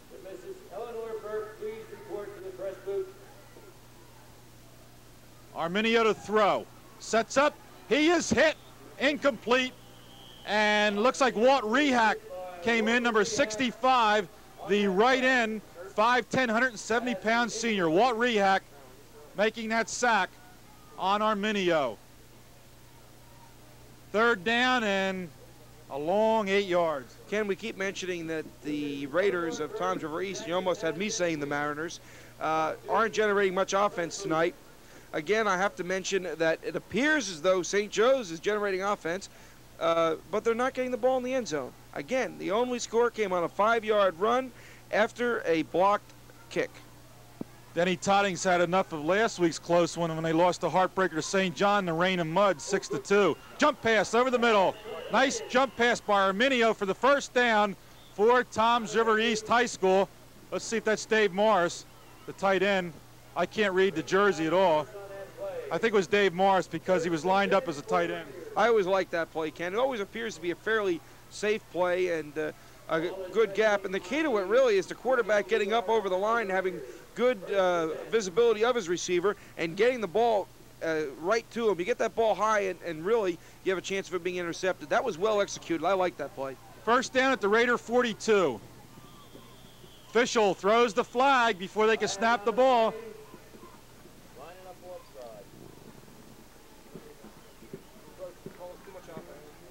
It's going to be against St. Joseph. Looks like an encroachment call against the Griffs. 5 yards. So it's going to be first down. Griffin's lining up offsides. 1st and 5 for Toms River East.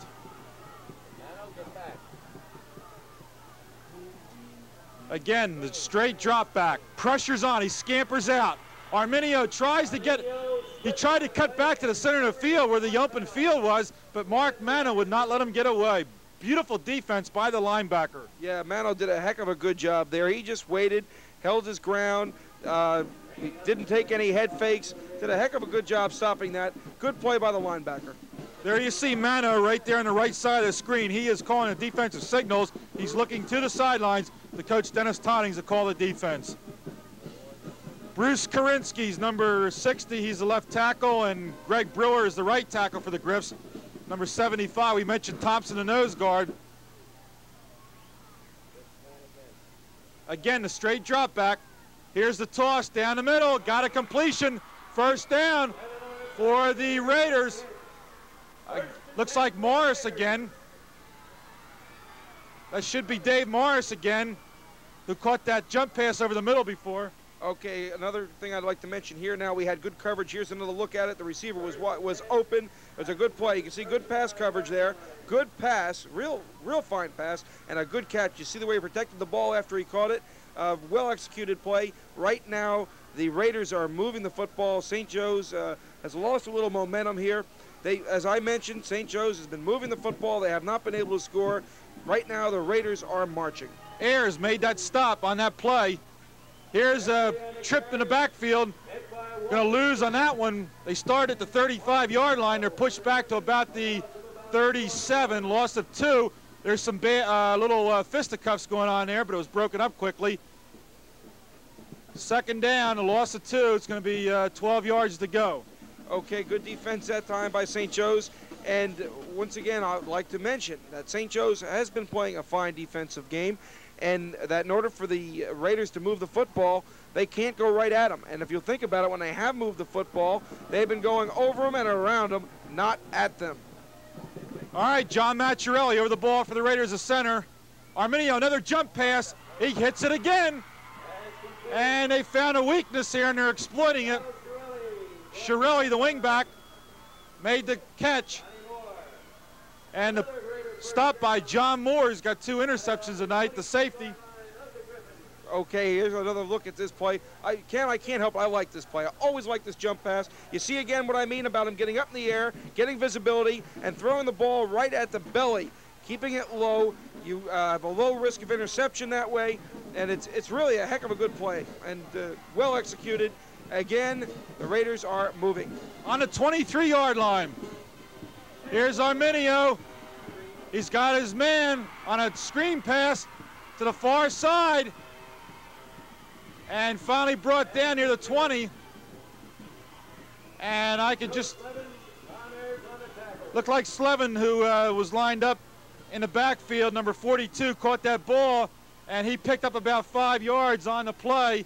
It's going to be second down and 5 yards to go, and the Raiders are really knocking on the door. Ken, the first time they went to the jump pass was to the tight end. Second time they let the wingback trail the tight end. He got it. That's right.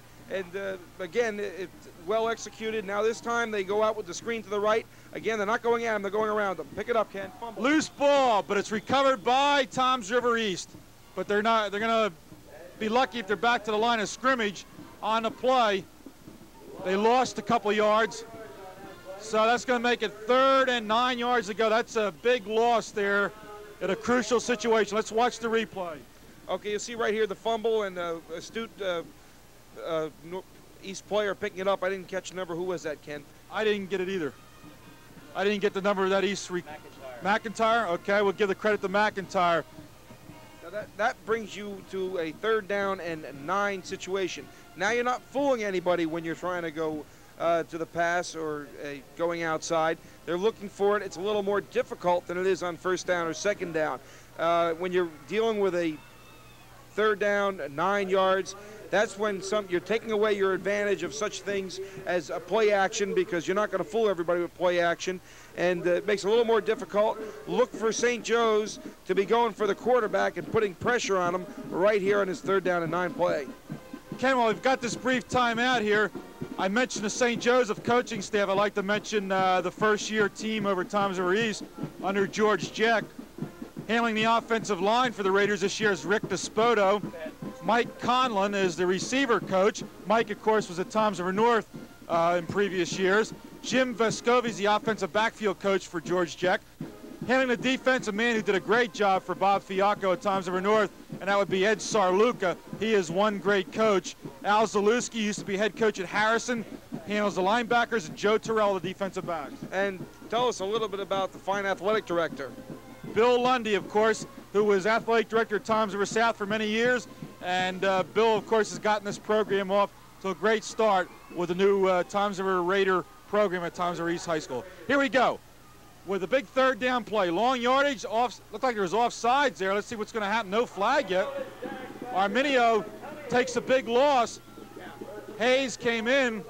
I thought maybe somebody was jumping off sides there, Ken, but no flag. No flag. From here, it did appear as a movement, and I saw some puzzled people in front of me also. No call. I guess it was a legitimate play. We saw it wrong. The officials are much closer than we are. That St. Joe defense really comes up with the big plays when they need it, and they do it again. Another big loss for Toms River East. It's going to be 4th down and about 15. As I said, that 3rd down and 9, look for St. Joe's to be putting pressure in the backfield. They did. It's not easy on 3rd down like it is on 1st to fool somebody going outside or going up top. Last quarter action here, 6-0 ball game. Arminio to throw to the near side. He's got a completion, and he may go all the way. Touchdown, Toms River East. Schiavo got the touchdown. It looked like he might be running out of bounds, and they missed the tackle. Ken, let me tell you something. First of all, the quarterback did not take much time getting rid of the ball. He got rid of it fast before there was much pressure on him. A good pattern coming across the middle. You'll see it here. Comes back, he doesn't waste much time. He sees his man, throws the ball. Nice lofty pass over the defender. Gets around him, turning the corner, and in for the touchdown. As you said, he almost went out of bounds at the 3-yard line. All of a sudden, it's 6-6, and the Raiders are moving. St. Joe's has a problem. Chris Schiavo gets the touchdown. He's a sophomore, 6'2", 180. And this game is all tied up 6-6. And if they're going to go for that important kick, it's going to be all in the hands of John Machiarelli now, the kicker for Toms River East High School. He can put his team into the lead with 6 minutes and 34 seconds left in this ball game. And it brings back the memory of 2 seconds left in the first half and how important that field goal attempt was. All right, Machiarelli will kick. Nick Arminio's his holder. Toms River East trying to take the lead now, 7-6, if they can make this kick.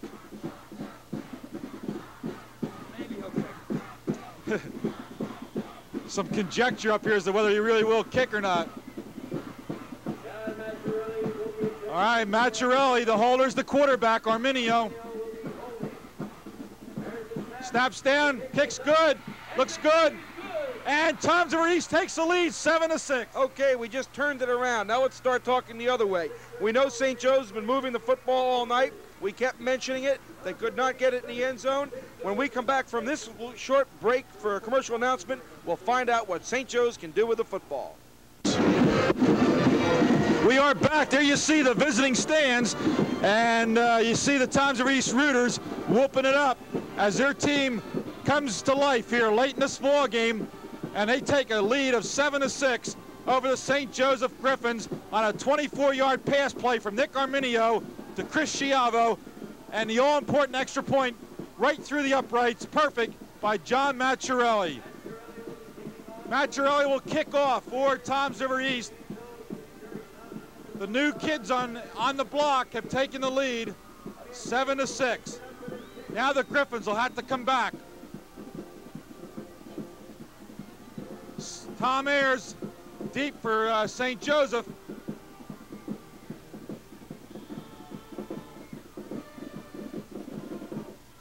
Here's the kick. End over end. Here comes Ayers. Up the middle, Ayers breaking it. Ayers, beautiful run. He's finally brought down at the 34-yard line. You get the feeling that St. Joe's know they can move the football. They know they can go in for a score and win this football game. Or a field goal, keep in mind.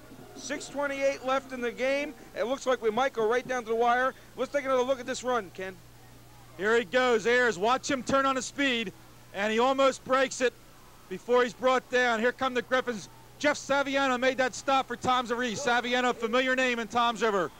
Hayes on the run, and he gets some nice yardage on the play. It's going to be second down, about a 4-yard pickup, 2nd and 6. I mentioned Jeff Saviano made that stop, saved the touchdown. Remember Saviano, who played quarterback at Toms River South? Do I remember him? He was a heck of a good quarterback. He was injured in his junior year a little bit, came back, had a good senior year. Tough kid. It's a football family, and there's a lot of football families in Toms River. Toms River's a football town, Ken. Yeah, Mike was an all-county quarterback at Toms River South. Now his little brother made the big stop. Here's the pass complete to Burke, Scotty Burke, on the near sideline. And now the Griffins trying to come right back again. They get a first down on that pass completion by Mitchell to Scotty Burke, his split end. There you see Mitchell calling the signals, number 19 in the huddle. Burke is number 13, goes wide to the left side. Griffins trying to come right back. Mitchell rolling to the near side, right down the sideline, out of bounds. Intended for Lorenz, number 88. But it was out of bounds. Ken, as I said before, you have the feeling the Griffins know they come in for the score. Now there's a flag on there. I thought I saw holding at the line of scrimmage. Let's see what the call is. All right, let's see if this is going to hurt the Griffins' drive here. It's going to be it was a first down play. They're talking to Toms River East. It's definitely going to go against the Griffins. How much? Let's see what it's going to be. 5:26 left in this thriller with Toms River East just taking the lead now, 7-6. They trailed since early in the ball game. They finally put points on the board. 15 yards, a big one against the Griffins. That's going to hurt the Griffin momentum. It's going to push the ball back to the 34-yard line. Ineligible receiver downfield, Ken. Well, that one I didn't see. And that's a bad time for it to happen because, as I said, St. Joe's seems to feel that they can move the football and they have to score now if they want to win this football game. They can't afford mistakes like that. They just don't have that much time left to be able to make mistakes like that and get away with it. That's going to make it very difficult on them now, but I will remind you that they have had receivers open. We've had a few balls dropped. We had a few passes slightly overthrown. They do have the ability to throw the long pass, and they can get themselves out of this hole and continue this drive. There you see the Griffins in their huddle. 55 is the center. That is Mark Mano, the senior. Number 74 is Ken Gross, the right tackle for St. Joseph. Also in there is number 63, Charlie Hayes. He is the left guard. We got a brother act. You've heard all about Tom Hayes, a tailback. His brother, Charlie Hayes, is the left guard, and their dad used to be a coach here at St. Joseph at one time. Here we go with the Griffins out of the huddle. They've got plenty of time to score if they can get the yardage back here for the first down. Here's a nice long pass. Complete. Beautiful completion. Bill Gibson. Bill Gibson, a backup wide receiver, caught that ball, number 91. And Mitchell just lofted that one high in the air, and Gibson used his height to advantage. As I said, they have the ability to throw the long pass. Here it is again. A beautiful lofted pass. The receiver kept his mind and on the football. Good reception. He was hurt coming down, but he held on to the football. Good catch. All right, here's the straight ahead play. Pickup of 2 for St. Joe. It'll be second down and 8. And the Griffins are at about the 37-yard line of Toms River East. In comes Burke with a play for the quarterback, Kevin Mitchell. Kernasave comes out. Clock running. Now there's a timeout. The whistle stops the clock. St. Joe takes timeout with 4 minutes and 44 seconds left in this game. The Griffins trailing 7-6. Ken, okay, at this point now, yardage gets a little tougher as you get closer to the end zone. I'll remind you that a field goal can win the football game at this point, although we haven't seen too much impressive kicking game by St. Joe's thus far. But again, the feeling that I can see is that St. Joe's are saying to themselves, hey, fellas, we've moved the football all night. We've had some good running plays. We can throw the football. Well, let's just get in the end zone once. That fine nose guard of ours gave us a 6-0 lead. All of a sudden, we find ourselves behind with 6 minutes left in the game. We have time. Let's go. Let's put it all together and win this football game. Well, about ready to go again, and the Griffins certainly made up that yardage quickly on that long toss from Mitchell to number 91, Billy Gibson. Billy Gibson, one of the backup receivers on his squad, 6'1", 170-pound senior. And Mitchell just lofted that ball high in the air, and Gibson was right there to make the catch. Into Raider territory. We are back. We only missed one play while we were away. That was a run by Hayes for no gain. Now we just had a no gain play again, so we didn't really miss anything in terms of yardage. We missed 2 plays there, but it's going to be 4th down for the Griffins, and they need 9 yards, 10 yards to go for the first down. So again, a big tough situation for St. Joseph. And we're under the 4-minute mark, 3 minutes and 45 seconds left in the football game. Ken, I'm probably one of the earliest people to start following the clock. I start watching as soon as the 4th quarter starts because I've watched so many teams just run out of time in high school football. Long pass attempt here by Mitchell, off the hands of Scott Burke. Pass intended for Burke. Burke almost had it over the middle, bounced off his hands, and Mitchell threw a very nice pass down the middle, but Burke couldn't come up with it. So the Toms River East Raiders will take over the ball. Okay, let's look at it both ways. Let's look at it the way Toms River East is looking at it. As you look at the replay, the ball being dropped. Toms River East, if they get too conservative here because they have the lead, they're going to end up giving the ball right back to St. Joe's. They have to continue what they were doing successfully, going outside, screen passes, the jump pass. Otherwise, what's going to happen, if they get conservative and say, hey, we don't want this ball be intercepted, St. Joe's going to have it right back. That should be McIntyre on a carry. And he's pushed back at the line of scrimmage by the middle of the Griffin line. No gain on a play. 2nd down and 10 yards to go. Here comes Mano over to see what the defense he should call, looking to coach Dennis Toddings. Okay, now I'm going to give you the St. Joe's side of it. If you can hold them and get the ball back, you have time to get the ball in the end zone. The way they throw the football, it only takes 1 play. All right, clock running, 2:58. 7-6, East leads St. Joseph. Here's the left half coming around.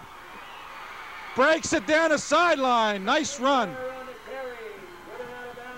McIntyre and get a nice gain. Another first down. They're into St. Joseph territory. And if East can break another one like that, they could crack this game open. That was a very, very big play in the football game. They went outside. They were able to get outside, picked up good yardage. And now, right now where they are now, even if they were stopped, St. Joe's would have an awful long way to go for a touchdown. And a very big play as the clock is ticking away. Ball should be at about the 43-yard line of St. Joseph. Here comes the play to the wide side on a pitch out. And good pursuit by St. Joseph. Gearity carried the ball. Mano came over to make the stop with good lateral movement. This time the pursuit was great, as you pointed out, with the lateral movement. St. Joe's defense feeling that they have to get their hands on the football. And let's face it, right now the worst thing that could happen to a Raider ball carrier is a fumble. He's going to hold on to that football. Sometimes they concentrate so much on it. The heck with the yardage. Don't fumble that football. 2nd down play for the Raiders. Here comes the right halfback on a scissors type of play, and he stopped again. Not much of a gain. Chiarella, the wingback, carried on the wingback scissors, and Pretty good defense again by St. Joseph. They called timeout to stop that clock with 2 minutes and 12 seconds left to go. Third down play for Toms River East. Big third down play, third down and long yardage. As I was saying about getting conservative, I have a funny suspicion that if they don't do something like a screen pass or a jump pass or something of that nature, they're not going to get the first down, and St. Joe's is going to get one more shot at it. Now, I wouldn't want to be the coach making the decision. I'm not trying to second guess any coach. All I'm trying to say is that the Raiders cannot be conservative and hold on to this football and run plays like that, because all night long they just haven't gained any yardage on that type of play. And if you'll think about their touchdown drive, it was through the air, it was running outside, it was those little jump passes. It was not a play in the middle of the line. So St. Joe's wants to hold them here, get the football back, one last chance. If they do hold them, they'll probably get the ball with like a minute and a half left. I don't know what their ability is on throwing the sideline pass and that type thing to march up the field. But the way they've thrown the long ball, if somebody can hold on to it for them, they can score in one play or two. And again, I'm going to say it looks like we're going to go right down to the wire, and we're doing a very good football game tonight, Ken. George Jeck was the head man himself in that huddle for Toms River East, and George Jeck is running that offense. He's the offensive coordinator as well as the head coach. Here comes Gearity. Gearity breaking it. Gearity, nice run. Looked like he might break to the outside and go all the way, and he is down near the first down. He's got it. Beautiful run by Gearity. And it was beautiful blocking. What made it go, the fake inside, and then the pitch outside. Again, they went outside, they gained yardage, and that's how they've been gaining yardage outside. Now, there's the fake inside, and right there, good play. Good speed by Gearity on that. And all of a sudden, the Raiders have come alive, and they're moving the football. Time is running out on St. Joe's. Gearity brought down from behind by the nose guard, Jerry Thompson, number 25. First down for the Raiders. Again, Gearity. Gearity again gets nice yardage. Got about 5 yards, it looks like, from here. Clock is running, 1:32 left. He got 5, 2nd and 5. 2nd and 5, a good gain again outside. And it's amazing how a touchdown can fire up a football team. At first, it looked like maybe they weren't going to get these first downs, and they're getting good yardage outside. And to their credit, they have not had to do what I thought they may have to, and that's go to the air in this series. But they've been going outside and picking up good yardage and running out the clock. We're down to 1 minute right now. The Raiders are down to the 24-yard line. Here comes the right halfback, McIntyre, and he gets a few yards. He's short of the first down. It's going to be 3rd down and about 2. 48 seconds left. The Raiders can run out this clock now. And I don't know what George Jeck told him in that last time out in the huddle, but he told him something because they really ripped off a couple nice plays. Well, I don't know what he told them, but I'll tell you one thing. They're executing the best I've seen them in 2 games now. As I mentioned, I had a good look at them at a game 2 weeks ago against St. James. They were not executing that well on offense then. They played a heck of a good defensive game. They lost a heartbreaker. And here tonight, the Raiders are generating an offense here in the 4th quarter, that the first time this year that I've seen them generate an offense. On the other hand, St. Joe's, I thought, was generating an offense the whole game, but not when it counted down around the 25, 30-yard line. They couldn't move the football, and time ran out on them in the first half when they were moving the football. Have you thought about a player of the game? Oh, Ken, you know, that's what I hate about not having Stosh here. Usually I like to have him pick it. My selection right now, if Toms River East wins, is McIntyre. Well, let me just comment about that. There were probably 4 or 5 kids out there tonight that I could consider, and he's one of them, and I can't really think of a better choice. I'll make it unanimous. That's fine with me, Ken. Okay. So if they want to announce that, Jim McIntyre is going to be the player of the game for Channel 8. We have a discrepancy here? Somebody disagrees? Our announcer, color man in the control room down below has made it unanimous. We have 2 cameramen that have made it unanimous. I understand we just got a phone call from the studio, and Stosh said that sounds good to him too. Okay. Jim McIntyre is the player of the game for Channel 8. Jim McIntyre of Toms River East, the player of the week for his performance tonight as not only a great running back, but a linebacker. And we'd like to thank the First National Bank of Toms River, with 22 branches and roots in Ocean County, for donating the Player of the Week trophy. There's the end of the ball game. There, I see the ref throwing a flag there. Flag on the last play with 1 second left. The ref threw the flag. So let's see what's going to happen. The game can't end on a penalty.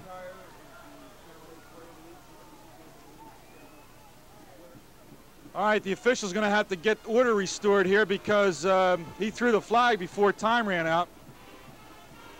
So the players are going to have to clear the field. Toms River East Band really playing their fight song over there and across the way. And the Raiders are going to get their second victory of the year unless we have a giant freak play like we had last year against the Eagles. Let's see. Here's the last, should be the last play of the ball game. The clock shows no time left, but that flag went up with 1 second left to go in the game. Dennis Todding's walking back to the St. Joe bench. And that's the end of the ball game. That is the end of the ball game. The final score, the Toms River East Raiders 7, the St. Joe Griffins 6.